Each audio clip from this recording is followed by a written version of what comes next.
Dani with the Woolery, and what I have in front of me looks like a very interesting pile, and it is an interesting pile indeed.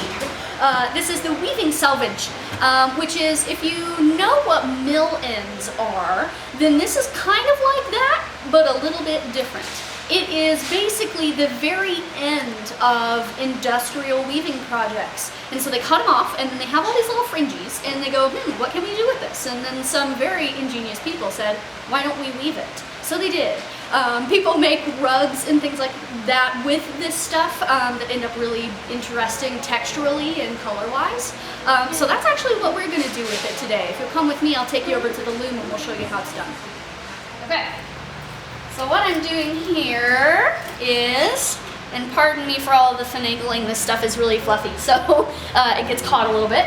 But what I'm working on, in case you were interested, is the Gilmakra Standard. This is a big old loom, and this is Countermarche. So what I'm, doing is a salvage rug.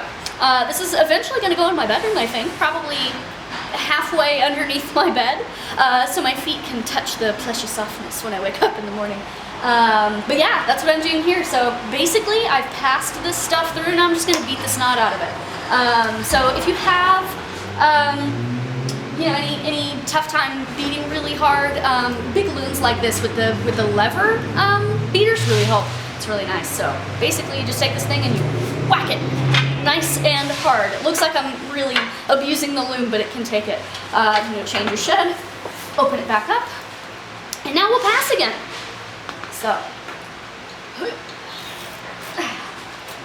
scooch through, pull all the way, snug it up, just like any other weaving. You want to snug it up to the end. You don't have to pull extremely hard, and you'll always have some fluff at the ends. Just make sure you leave yourself, your little angle, and then just snug it up to the side, and then beat really good. You can put your whole back into it. It's a really good exercise.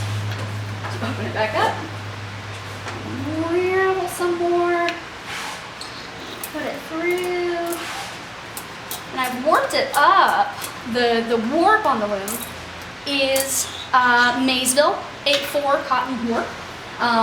Lots of people use this stuff for rug warp. It's extremely durable.